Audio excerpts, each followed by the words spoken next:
Hi,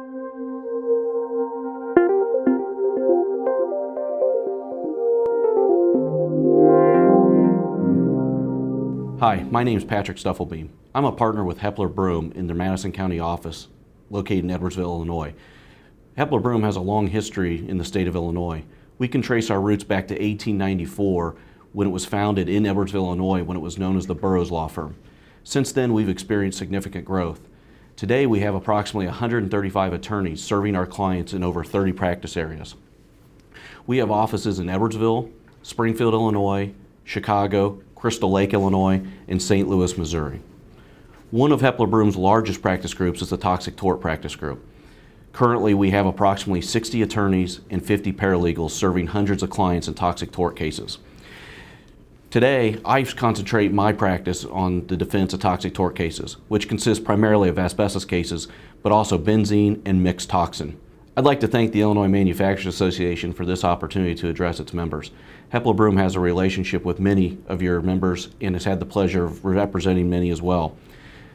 I know many of your members have had experience with asbestos lawsuits, but today I'd like to provide insight and considerations for those members who are being sued in asbestos litigation for the first time. So what does an asbestos case look like? It's not uncommon for a complaint to name over 200 individual defendants in a single plaintiff lawsuit. And the defendants differ as well.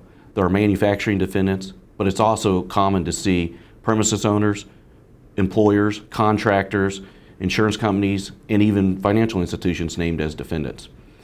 Also, there's different types of manufacturers named in asbestos litigation.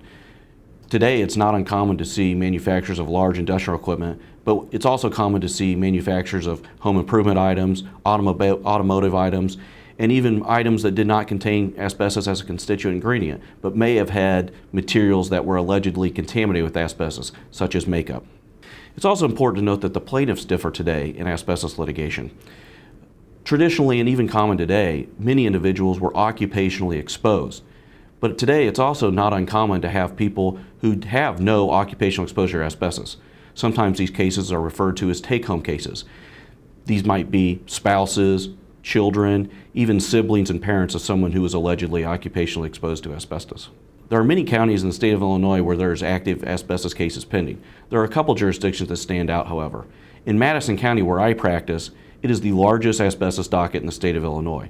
For example, in 2014, there were approximately 1,300 individual plaintiff cases filed in just Madison County. 2015, it was very close, slightly reduced at approximately 1,225. The next largest docket of asbestos case in the state of Illinois is Cook County in Chicago. In 2014, there were over 150 individual asbestos lawsuits filed. 2015, there were approximately 130. You should also be aware of other jurisdictions in the state of Illinois, such as McLean County, whose county seat is Bloomington. So what are some of the considerations when facing your first asbestos lawsuit? Service of process is one. It's very important for an organization to know how notice of a new lawsuit will get to the appropriate person so counsel can be assigned. It's very common in asbestos cases that you'll be facing a plaintiff who is living and terminally ill with cancer with a very short life expectancy. It's very common for plaintiff's lawyers to file a motion to expedite that deposition. Not only do you want to have counsel assigned so you can begin preparing the strategy for your responsive pleading and initial defense strategy, but also to make sure that you're represented at a deposition if one should occur. Another important consideration for documents is safeguarding those documents. It's also important to make sure the appropriate litigation hold letter has been issued. Another important consideration in asbestos litigation is identifying your corporate witnesses. Many times the allegations that gave rise to the complaint happened decades before the lawsuit was filed. Therefore, it's important to realize that maybe the individuals with the most information are no longer active employees. Therefore, the earlier that you can start identifying who the corporate witnesses are, the more time you will have in preparing your defense. In Illinois, corporate defendants are required to designate someone to speak on their behalf.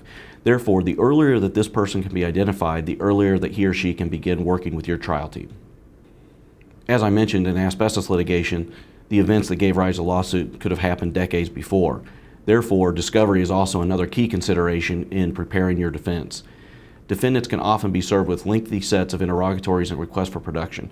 A significant time commitment may be required to prepare appropriate responses. The underlying disease is also another consideration to take into account.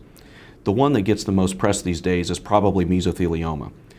The most common type of mesothelioma you may encounter is pleural mesothelioma, which is a cancer of the pleural lining of the lung.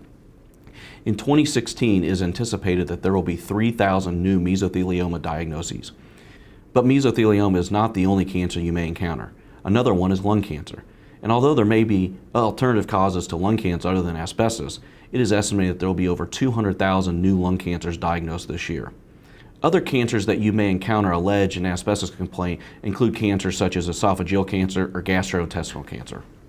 It's important to understand the disease process that is alleged in the asbestos lawsuit because it will come into play when deciding what experts to retain. One of the most important considerations when facing your first asbestos case is the trial date.